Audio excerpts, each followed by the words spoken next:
Le stress est la maladie du siècle. C'est un business de plusieurs milliers de dollars. Mais Jésus a dit, je suis venu pour que vous ayez la paix. C'est ma paix que je vous donne. Donc, vous avez la paix. Si vous êtes un chrétien, vous avez la paix en vous. Si vous avez reçu Christ comme votre sauveur, vous avez reçu le prince de la paix.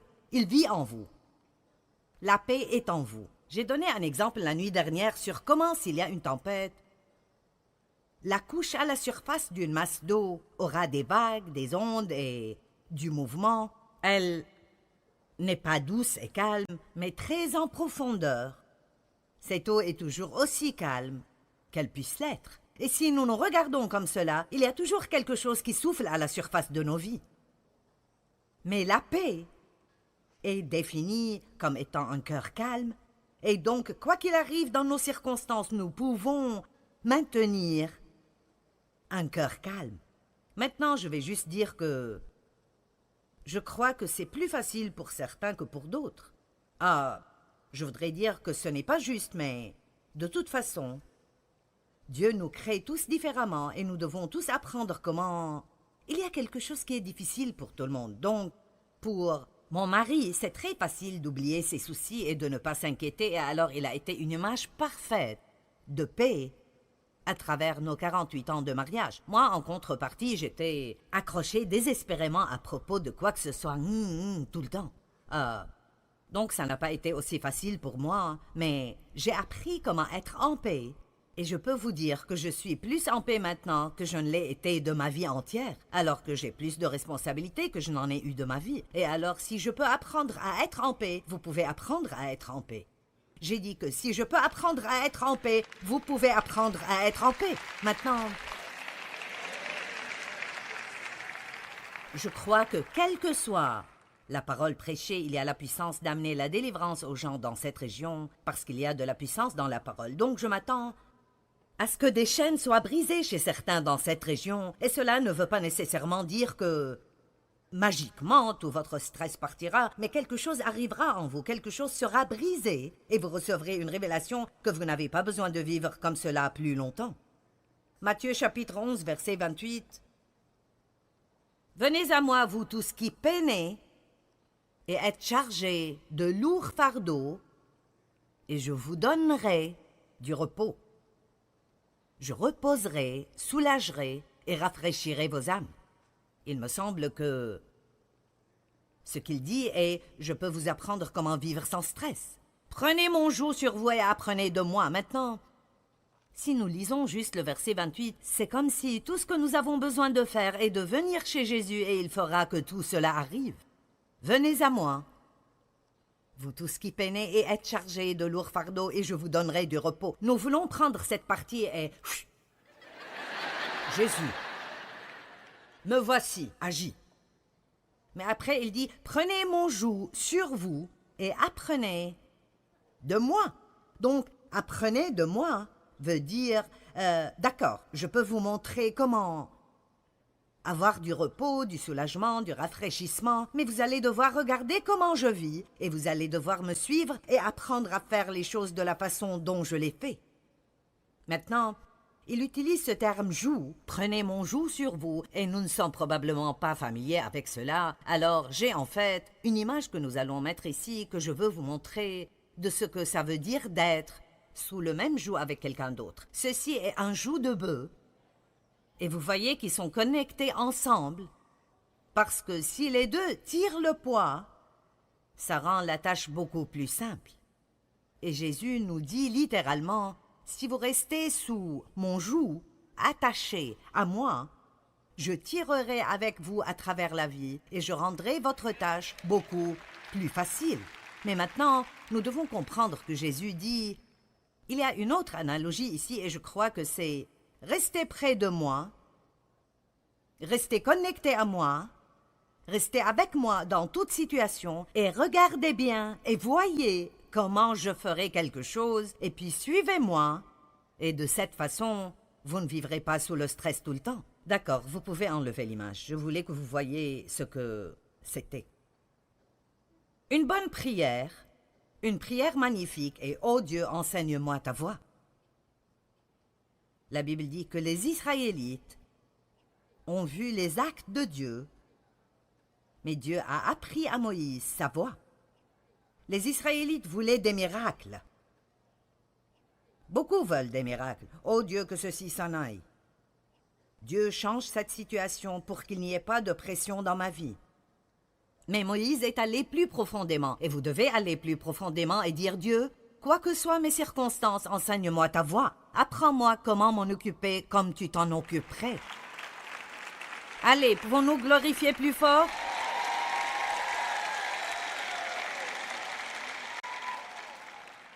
J'ai dit la nuit dernière que j'ai passé une grande partie de ma vie à essayer de changer les gens. Si je n'aimais pas ce que Dave faisait, j'essayais de changer Dave. Vous aimez tous vos enfants, mais vous n'aimez pas toute leur personnalité, et alors, j'avais des enfants que j'aimais, mais je n'aimais pas vraiment tellement leur personnalité. Celui avec qui j'avais le plus de problèmes était juste comme moi, et c'est toujours un cauchemar qui attend d'arriver. Oh. Alors j'essayais de les changer, de changer Dave, de changer mes enfants. J'essayais de faire grandir mon ministère, et j'essayais encore et encore et encore, et ça ne marchait pas. Ça ne marchait pas du tout, et Dieu ne voulait pas tout changer autour de moi, et je ne veux pas vous gêner quand je vous dis cela, mais quelqu'un doit vous le dire. Dieu ne veut pas tout changer autour de vous, il veut vous changer à vous. Je sens que je suis attirée dans cette direction.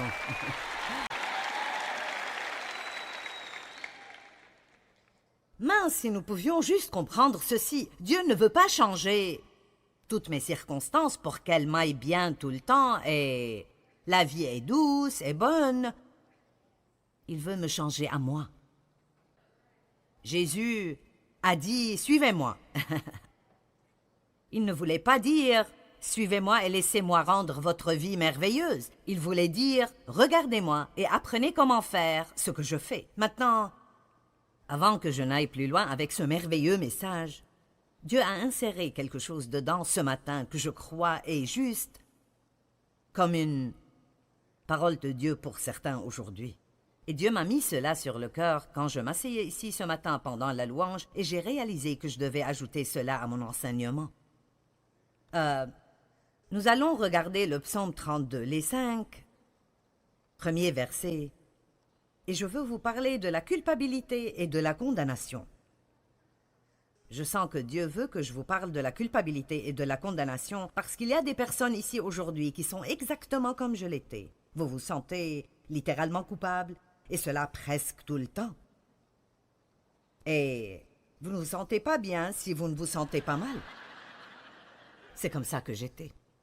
J'ai grandi en me sentant coupable parce que mon père abusait de moi, et j'ai pris cela avec moi dans la vie, et alors, même après avoir confessé mes péchés, je me suis toujours sentie coupable.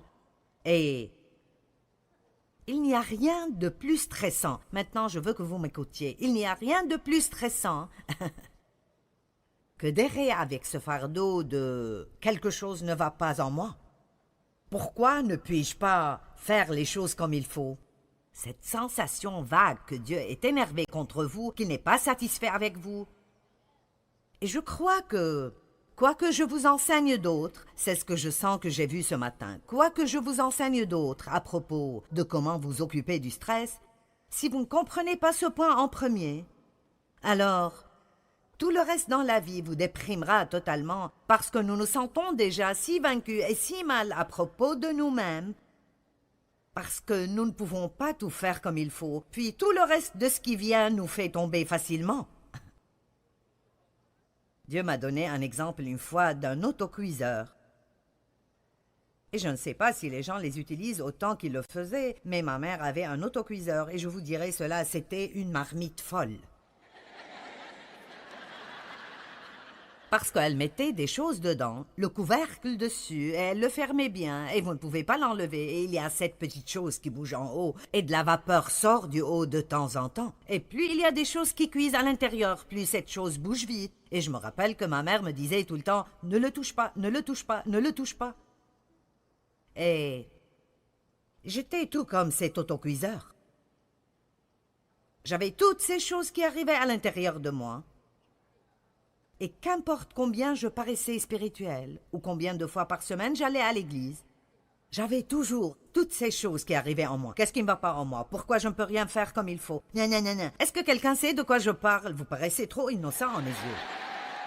Et alors j'explosais toujours. Je m'accordais avec tout le monde jusqu'à ce que quelqu'un rentre et puis j'étais... Combien d'entre vous savent de quoi je parle? Je pouvais juste exploser à cause des choses les plus simples parce que je me sentais stressée tout le temps. Et je pensais que c'était mes circonstances. Mais honnêtement, une grande majorité de cela était ce qui arrivait en moi. Donc, si quelqu'un me touchait de n'importe quelle façon ou une circonstance me touchait, j'explosais comme cet autocuiseur.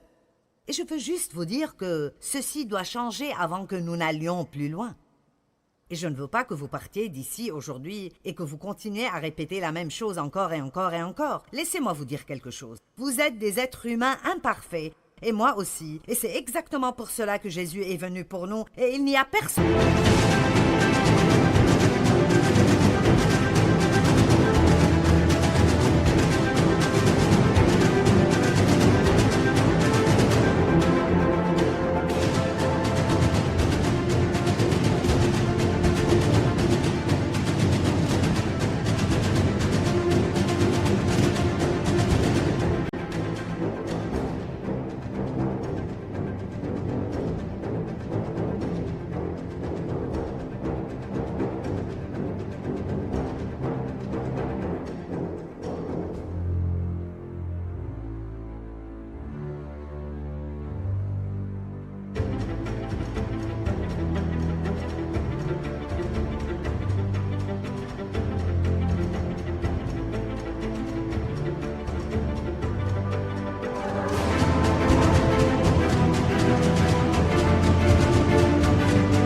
Entre nous ici qui fera un jour tout comme il faut, même pas pour un jour.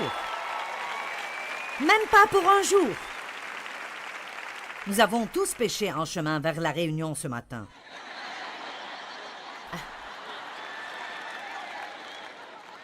Nous péchions en chemin. Je veux dire, vous savez, la Bible parle de péché dans les pensées, les paroles et les actes. Je ne peux pas vous dire que toutes mes pensées étaient belles aujourd'hui. Mais Dieu merci, je sais comment les chasser maintenant. D'accord, Psaume 32, ceci est pour quelqu'un ou un groupe de personnes, des personnes qui regardent à la télé. Comprenons ceci. Psaume 32, verset 1. « Béni, heureux, fortuné et enviable, l'homme pour qui le pardon de ses fautes est donné continuellement, dont le péché est pardonné. Béni, heureux, fortuné et enviable l'homme au compte de qui l'Éternel ne porte pas le péché et qui est exempt de... duplicité. Tant que je taisais ma faute, avant de confesser, je m'épuisais à gémir sans cesse à longueur de jour. Le jour et la nuit, ta main s'appesantissait sur moi, ma vigueur m'abandonnait comme l'herbe se dessèche l'été. C'est là, pause et pense calmement à cela. Êtes-vous prêts pour cela? Verset 5. Je t'ai avoué ma faute, je n'ai plus caché mes torts. J'ai dit, je reconnaîtrai mes péchés devant l'Éternel, je révélerai le passé jusqu'à ce que tout soit dit. Alors, tu m'as pardonné instantanément la culpabilité et l'iniquité de mon péché. Pause et pense calmement à cela. Tu m'as pardonné instantanément, pas juste le péché, ne manquez pas cela, la culpabilité. La culpabilité. Écoutez, si Dieu a enlevé notre péché, qu'y a-t-il pour toujours nous sentir coupables? Vous ne devez pas vivre sous la condamnation. Je pense que parfois nous pensons que c'est religieux de nous haïr nous-mêmes. Eh bien, je suis juste un raté. Non, écoutez, vous devez mettre la robe de la justice et lever votre tête et savoir que vous êtes la tête et pas la queue. Dieu vous aime. Vous êtes au-dessus et pas au-dessous. Vous êtes loin par Dieu. Amen. Vous avez ce dont quelqu'un d'autre dans ce monde a besoin. Vous n'allez jamais vous débarrasser des fardeaux, du stress dans votre vie si vous ne commencez pas à avoir une bonne attitude envers vous-même à l'intérieur. Donc, si vous ne vous aimez pas vous-même, alors vous devez vous réconcilier avec vous-même, parce que où que vous alliez le reste de votre vie, vous y serez. Et si vous ne pouvez pas vous réconcilier avec vous, tout le reste sera difficile. Est-ce que quelqu'un a besoin de cela? J'espère que quelqu'un avait besoin de cela. Donc, quand Jésus a dit « Venez à moi et apprenez de moi », l'une des premières choses que Jésus nous enseigne est de recevoir son pardon et de ne pas vivre sous la condamnation. Maintenant, 4 choses que Jésus a faites pour s'occuper du stress. Vous dites « Jésus a eu du stress ?» Eh bien, je veux dire, partout où il allait, quelqu'un essayait de le tuer. Nous n'allons pas reprendre cette liste de nouveau. Judas l'a trahi pour 30 pièces d'argent. Pierre l'a renié. Vous parlez d'avoir vraiment une mauvaise journée? Numéro 1, il se confiait en tout à Dieu. 1 Pierre 2, 23. Certains d'entre vous sont stressés à propos de choses dont vous ne pouvez rien faire à leur propos et seul Dieu peut le faire et vous devez les donner à Dieu. Vous devez les laisser et les laisser tomber et les donner à Dieu. Et cela inclut votre passé, votre futur, vos enfants et tout le reste de ce qui vous gêne. 1 Pierre 2, 23, j'aime cela. Quand il était injurié et insulté, il ne ripostait pas par l'injure ou l'insulte. Quand on le faisait souffrir, il ne dit aucune menace de vengeance, mais il remettait sa cause lui-même et tout le reste entre les mains du juste juge. J'aime ce verset, je l'ai sur le mur de mon bureau, pour me rappeler de faire confiance en Dieu dans tout, les petites choses, les grandes choses, et lui faire confiance dans ce qui arrive avec moi. Ce que je reçois, Dieu, dépend de toi. Si je ne le reçois pas, tu as une raison. Si quelqu'un me maltraite, alors je ne perdrai pas ma vie à le haïr, je te ferai confiance. Vous devez apprendre à faire confiance en Dieu dans toutes petites choses parce qu'en fait, la confiance est la réponse à toute frustration. La deuxième chose que Jésus a faite est de prier. Il allait toujours, en quelque sorte, loin de la foule pour prier. Il se levait tôt pour prier. Parfois, il priait toute la nuit.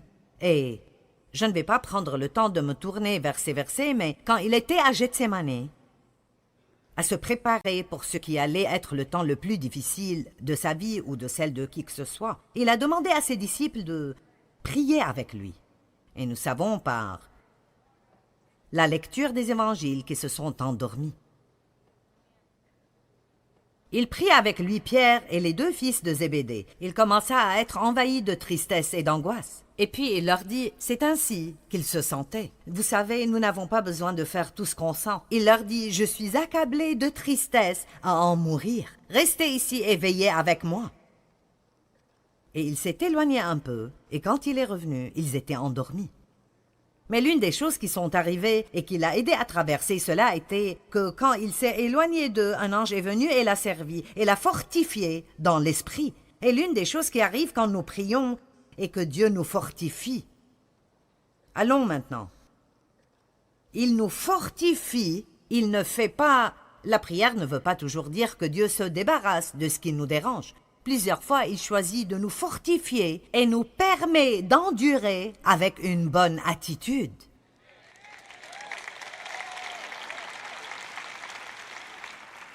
Et ça m'a pris longtemps pour accepter cela, parce que je ne voulais pas devoir passer par là, je voulais que Dieu s'en débarrasse. Amen. Et la troisième chose que Jésus savait faire pour l'aider avec ce facteur du stress, il savait quand se taire. Oh. Jean chapitre 14, verset 30. Jésus a dit, je ne parlerai plus avec vous plus longtemps, car le prince, le dominateur, le gouvernant de ce monde vient. Il n'a pas de prise sur moi. Il n'y a rien en moi qui lui appartient, il n'a pas de puissance contre moi. J'ai enseigné sur ce verset beaucoup de fois et il m'émerveille toujours. La Bible dit dans Ésaïe 53 que, comme un agneau mené à l'abattoir, il n'a pas ouvert sa bouche. Et je me demande combien de fois nous avons lu ça et nous n'avons aucune idée de pourquoi la Bible dirait cela. Savez-vous combien c'est difficile de garder la bouche fermée quand vous êtes sous pression?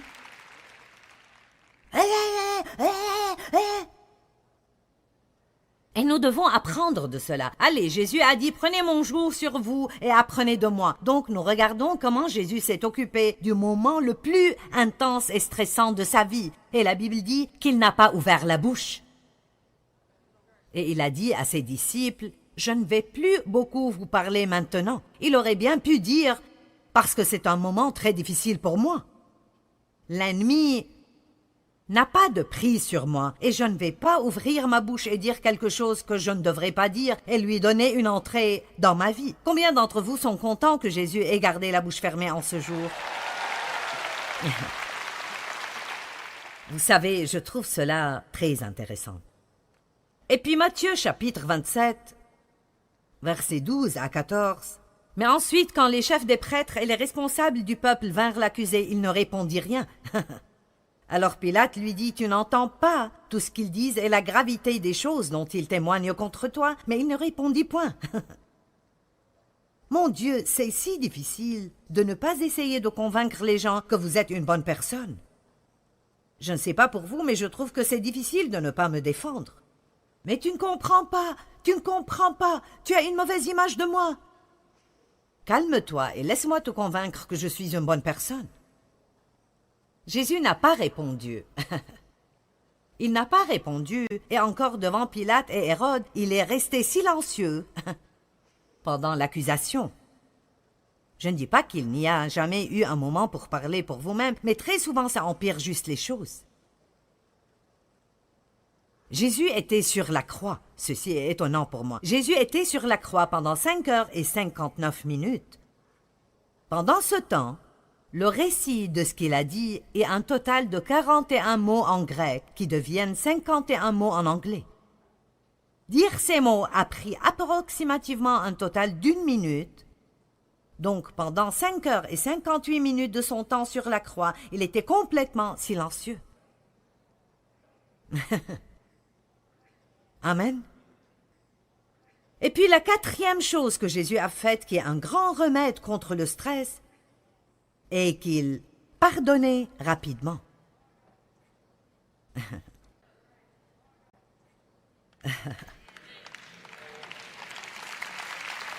D'accord, puis-je vous donner un indice? Si vous voulez avoir une vie de stress et de misère, allez-y et offensez-vous facilement.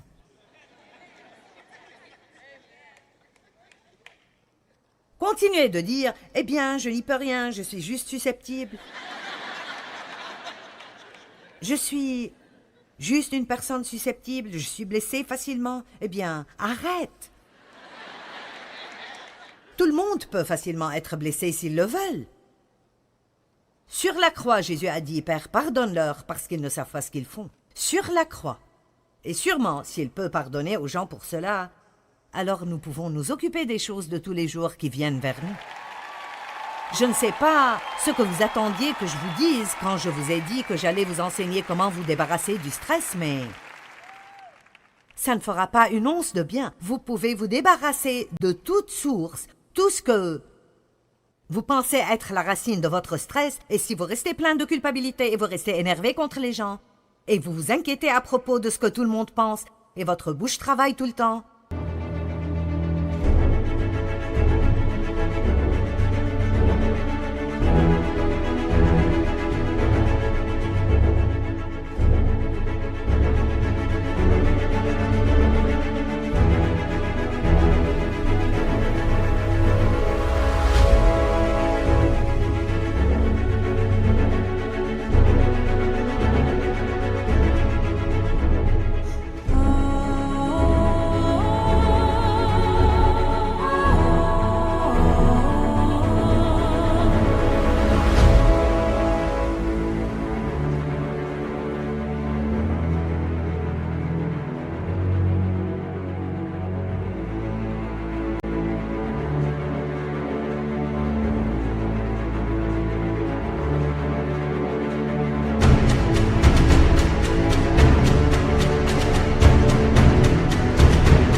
vous allez toujours être stressé.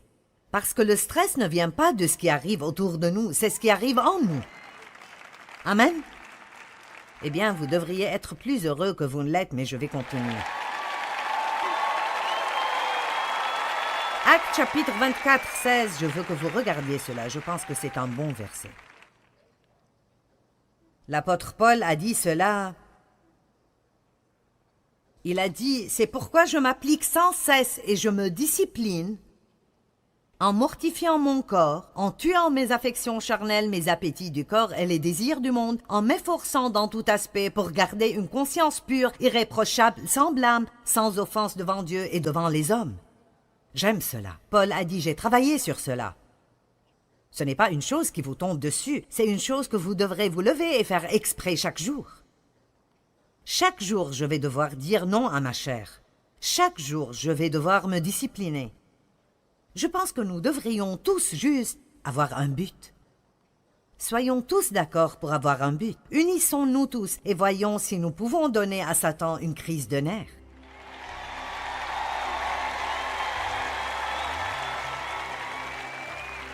Et à chaque fois que ces sources de stress viennent vers nous, nous dirons « Non, non, non, non, non, non, non, je suis passé par là, je ne le ferai plus. » Eh bien, n'est-ce pas vraiment bien de savoir que vous pouvez minimiser le stress dans vos vies et que vous pouvez tous compter sur Dieu pour qu'il vous aide? D'après 1 Pierre 5, 7, nous pouvons lui confier nos soucis parce qu'il s'occupe de nous.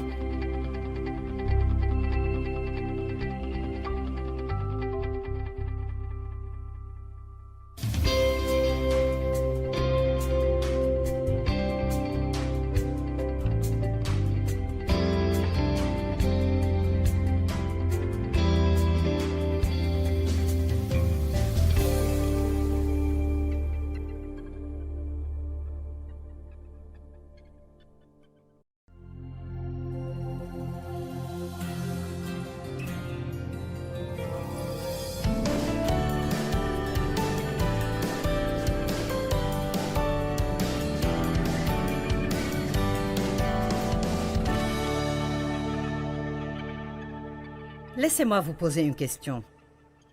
Combien d'entre vous sont trop occupés?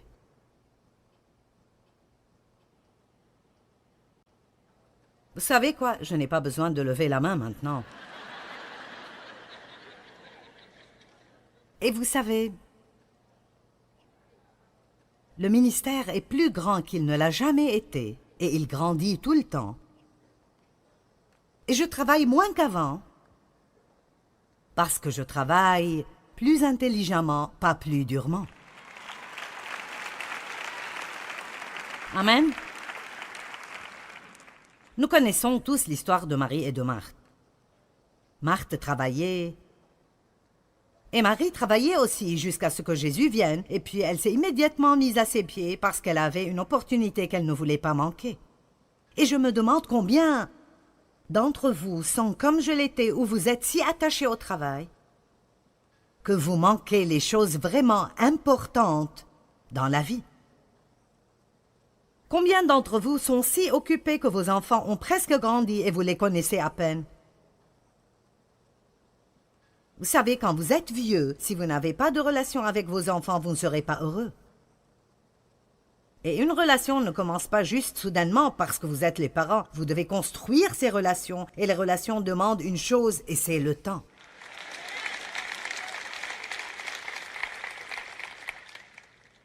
Les relations ne sont pas construites sur même ce que vous faites pour vos enfants ou ce que vous leur achetez. Les relations sont construites sur le temps, en passant du temps avec eux. Êtes-vous marié à quelqu'un que vous connaissez à peine?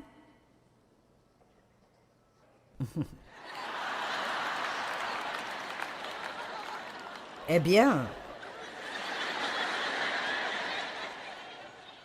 je me demande où ceci va.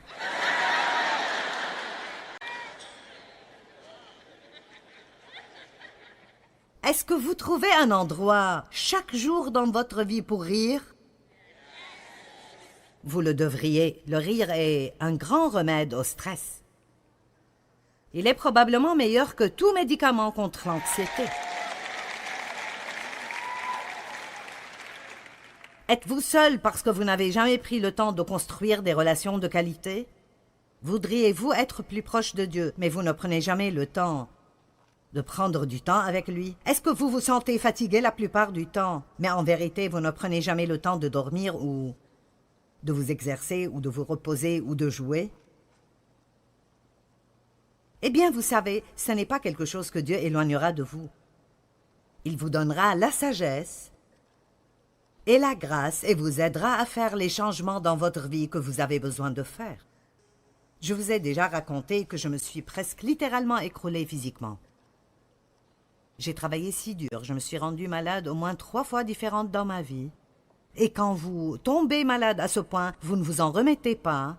Avec 2 semaines de vacances, ça prend un long moment parfois pour se remettre de ce genre de choses. Et je suis heureuse de dire que je me sens mieux maintenant qu'à tout autre moment de ma vie.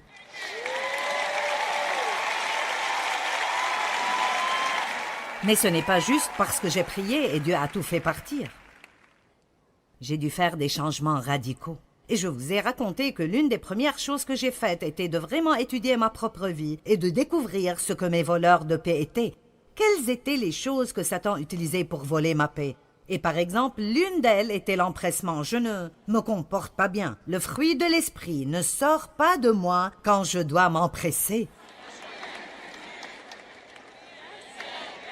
On dit que vous ne savez pas quel genre de fruit vous avez avant de le presser. Eh bien, laissez-moi vous le dire. Il n'y a rien de pareil à être pressé par l'empressement, l'empressement, l'empressement. Et donc, nous n'avons pas besoin de faire cela. Nous pouvons soit enlever certaines choses, ou nous pouvons faire de meilleures préparations la nuit d'avant. L'une des choses que je fais presque toujours maintenant, si je sais que j'aurai une période de temps plus courte le matin, donc si je dois m'en aller plus tôt, je décide toujours la nuit d'avant ce que je vais porter. Et je le sors, et je prépare les bijoux qui vont avec, pour que tout soit prêt et que je n'ai pas à voir dans l'armoire pour décider quoi porter. Amen. Et il y a d'autres choses que vous pouvez faire aussi. Faites le déjeuner de vos enfants la nuit d'avant, ou faites-les faire leur propre déjeuner. Éphésiens 5, 15 et 16 sont 2 de mes versets préférés dans la Bible. Veillez avec soin à votre manière de vivre. Regardez donc bien vos vies. Quand vous partez d'ici, prenez juste 15 à 30 minutes à un moment cet après-midi. Allez quelque part tout seul et pensez juste à vos vies. Faites donc un petit inventaire de votre vie. Ne venez pas juste vous asseoir là et juste me regarder et écouter ce que j'ai à vous dire. Participez. Allez chez vous et faites juste un petit peu d'inventaire et pensez: suis-je content dans ma vie? Est-ce que je crois que je fais de ma vie ce que Dieu veut que je fasse? Est-ce que je vis une vie insoutenable? C'est étonnant combien de personnes disent « Je sais que je ne peux pas continuer pour toujours ». Pourquoi ne serait-ce pas le moment où vous décidez de changer? Pourquoi ne serait-ce pas le moment de réaliser que vous devez faire un investissement en vous-même? C'est le moment de vous débarrasser de beaucoup de ces choses dans vos vies qui ne portent pas de bons fruits.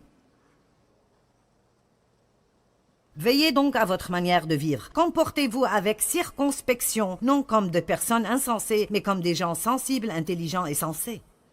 Mettez à profit les opportunités qui se présentent à vous, car les jours sont mauvais. Comme je l'ai dit, mon ministère est plus grand que jamais. Nous diffusons aux 2 tiers du monde en 83 langues différentes.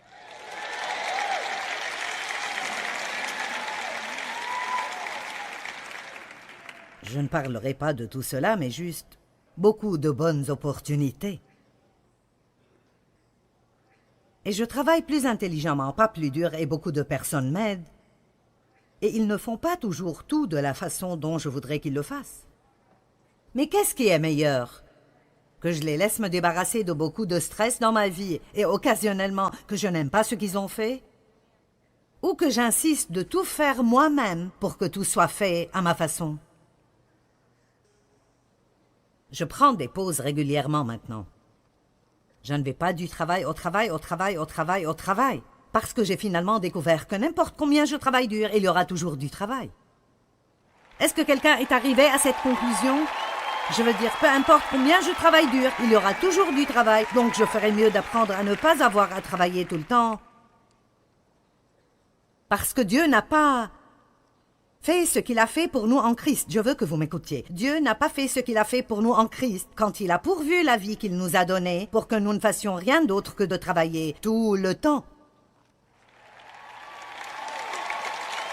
Maintenant, certains d'entre vous doivent probablement travailler un peu plus dur, mais vous savez, il y a toujours un manque d'équilibre à l'un des deux côtés. 5 façons d'enlever le stress. Apprenez la thérapie du haussement des épaules. Nous allons tous apprendre cette thérapie. Mon fils m'a acheté une nouvelle cafetière et elle fait pratiquement tout pour vous, excepté mettre le récipient là où le café doit sortir. Elle ne fait pas ça. Et elle ne met pas le filtre. Maintenant, il y a un filtre que vous pouvez laisser dedans, mais si vous voulez utiliser du papier filtre, vous devez le mettre dedans. Mais je veux dire, elle moud le café, elle fait tout. Donc j'ai récemment fait un peu de café, mais je n'ai pas mis la cafetière au bon endroit. Et j'ai laissé la salle et je suis allée autre part. Et c'était une grande cafetière. Et donc, ça va sans dire, quand je suis revenue, j'ai eu cette...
Et non, je n'avais pas le temps ce matin-là de m'en occuper.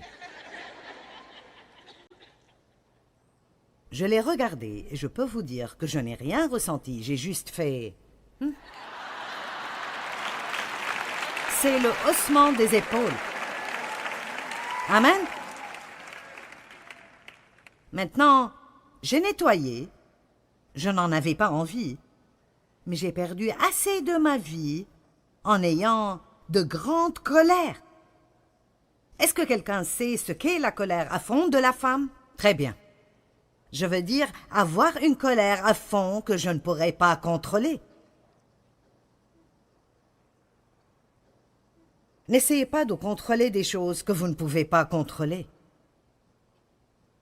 Ma fille dit beaucoup « c'est ce que c'est ». Et d'habitude, quand elle le dit, elle fait ceci. Et ceci vous aidera. Allez, entraînons-nous. Vous êtes si mignon. Eh bien, Dave le fait différemment. Il dit « je ne suis pas impressionné ». Il dit toujours « si vous n'êtes pas impressionné, vous ne pouvez pas être opprimé ». Mais même quand il dit cela, il y a un langage corporel. Je ne suis pas impressionné. C'est le haussement des épaules. C'est comme « hein? Je ne m'en occuperai pas ». Maintenant, cela ne veut pas dire que vous vous en fichez, mais ça veut dire que vous déposez vos soucis. Et devinez quoi? Dieu ne peut pas s'occuper de nous et ne le fera pas avant que nous déposions nos soucis. Reposez votre confiance, déchargez-vous sur moi de tous vos soucis une fois pour toutes, parce que je m'occupe de vous. La deuxième chose que vous pouvez pratiquer est de rester dans votre zone de confort. 5 façons d'enlever le stress, hausser les épaules. Numéro 2, restez dans votre zone de confort. Maintenant, cela ne veut pas dire que nous ne faisons jamais rien de difficile. Mais ça veut dire que nous reconnaissons nos limites et nous les respectons. En d'autres termes, arrêtez d'essayer de faire des choses que vous faites mal. Amen. Vous ne savez juste pas quel désastre nous aurions si j'allais à la maison et j'essayais de faire des vêtements ou de cuire un dessert sophistiqué, vous savez. J'ai eu cette envie il y a 2 ans et j'ai pensé, d'accord, je vais faire des choses normales. Je suis comme ça parfois si je fais trop de réunions ou de choses l'une après l'autre. Et même cela, c'est comme... Ce n'est même pas bon pour moi d'être dans une zone spirituelle tout le temps. J'ai besoin d'être dans une zone normale aussi. Et alors quand je suis comme ça, si je suis vraiment fatiguée et je fais une overdose de spiritualité, alors parfois je veux être à la maison, ce qui est une blague parce que c'est pas vraiment moi. Ce n'est juste pas mon point fort. Et alors j'ai amené des livres de cuisine. Et je suis sortie, et vous ne voulez même pas savoir combien d'argent j'ai dépensé sur les épices. J'ai amené tous les genres d'épices que vous pourriez possiblement imaginer. Et ma fille a dit, « Qu'est-ce que tu feras avec cela ?» Je vais cuisiner, ce sera bon pour moi de cuisiner, je jouirai de cela, ce sera bon. Donc j'ai décidé que je ferai pour Dave et moi une casserole de thon parce que nous aimions la casserole de thon. Et c'est assez facile, vous savez, comme les nouilles, la soupe, le thon, le fromage, ce n'est pas difficile à faire. Et d'une façon ou d'une autre, la chose est devenue comme de la colle. Je veux dire, c'était mauvais. Et vous savez, les épices sont toujours sur l'étagère. Et je suis retournée à ma zone de confort. Et ma force, parce que je peux faire ceci. J'ai besoin de temps de repos, mais c'est là que je suis confortable. Je ne me sens pas mal ici. Vous ne me rendez pas nerveuse. Je veux dire, ceci est bon pour moi. Mais je serais stressée si je devais cuire un gâteau et faire un pantalon pour Dave. Ce serait juste... un cauchemar. Mais restez dans votre zone de confort et ne pensez pas que vous devez vous comparer à quelqu'un d'autre. Mon Dieu, cela crée tant de stress quand nous pensons que nous devons faire ce que quelqu'un d'autre fait. Et laissez-moi vous dire, quoi que quelqu'un d'autre fasse, s'ils aiment cela, ils penseront que le monde entier devrait le faire. Et si vous ne vous levez pas pour vous-même, vous allez passer votre vie à faire un tas de choses que vous haïssez et détestez, et puis vous sentir mal parce que vous n'y excellez pas, quand ce n'est même pas ce que vous êtes supposé faire. Amen.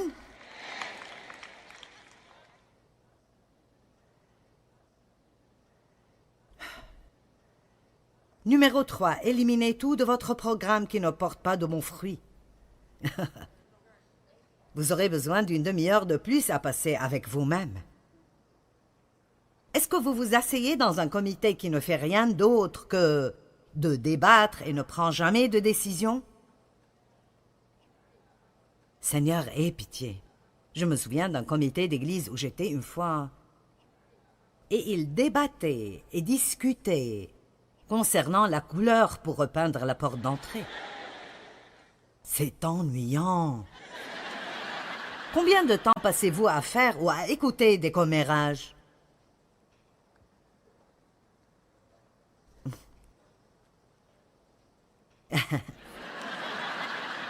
Combien de temps passez-vous à écouter d'autres personnes se plaindre à propos de leurs problèmes qu'ils n'ont pas l'intention de réparer eux-mêmes?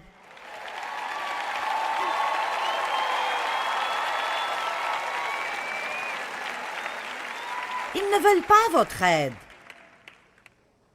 Ils ne veulent pas de réponse. Si vous leur donnez une réponse, ils ne le feraient toujours pas.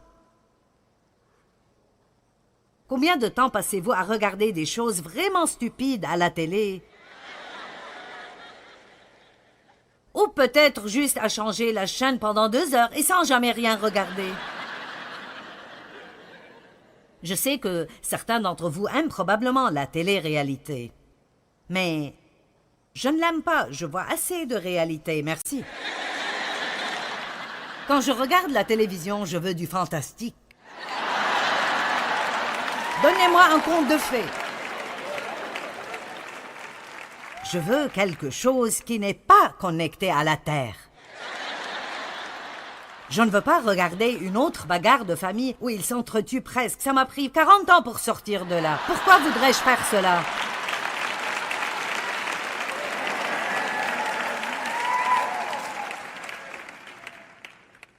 Numéro 4. Dites à la personne à côté de vous, tu n'aimeras pas le numéro 4. Je vous l'ai dit en avance que vous n'aimerez pas cela, parce que la chose numéro 4 que vous pouvez faire pour réduire le stress est de vous exercer.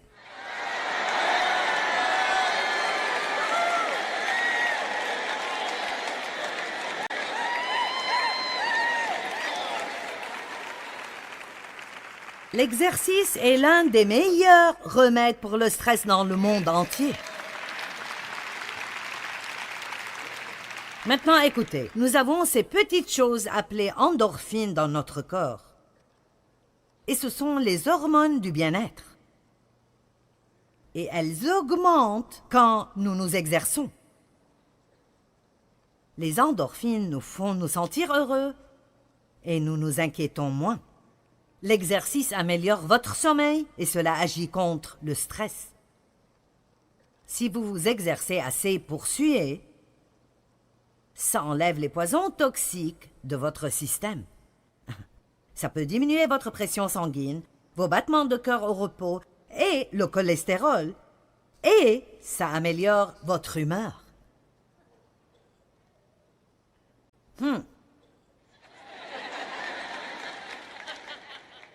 J'ai commencé à m'entraîner à la salle de gym il y a 10 ans. Maintenant, je m'exerce à la maison. Nous avons un entraîneur et 5 d'entre nous nous entraînons à la maison. 2 de nos enfants, Dave, moi, l'une de mes prues. Mais récemment, j'ai aussi ajouté la marche. Et donc maintenant, je marche 4000 chaque jour, en plus de l'entraînement. Maintenant, écoutez. Mon niveau de cholestérol est au plus bas depuis probablement 15 ans. Et je vous dis juste la vérité. Et je n'essaie pas d'imposer sur vous ce que je fais, mais, eh bien, si, je le fais. Je veux dire sincèrement, je le fais. Mais honnêtement, regardez-moi et je vous dirai quelque chose. Je ne peux pas croire l'énergie que j'ai eue de la marche. Je veux dire, ça me choque juste la quantité d'énergie que j'ai eue de la marche. Et ce n'est pas facile. Je fais des collines et ce n'est pas facile à faire, mais j'aime cela. Et je vous le dis juste. Faites-en ce que vous voulez. Je suis votre enseignante, donc je vais vous dire ce dont je crois que ça vous aidera. Et il y a beaucoup de stress dans le monde aujourd'hui. Et nous en avons plus qui vient vers nous qu'à tout autre moment dans l'histoire. Juste tous les petits appareils que nous devons porter sur nous. Vous savez, nous ne voulons même pas aller aux toilettes sans notre portable. Quelqu'un d'entre vous a pris son portable aux toilettes avec lui au cas où il raterait un appel? Eh bien, je l'ai fait aussi. Et le monde ne changera pas. Il continue à demander plus et plus et plus. Et l'une des choses par lesquelles vous pouvez vraiment vous aider est l'exercice régulier. Faites ce que vous voulez avec cela, je l'ai dit. Et numéro 5, prenez le temps de faire des choses dont vous jouissez. Prenez le temps de faire des choses dont vous jouissez. Prenez de petites mini-vacances, même si c'est des vacances de 10 minutes. Prenez de petites vacances.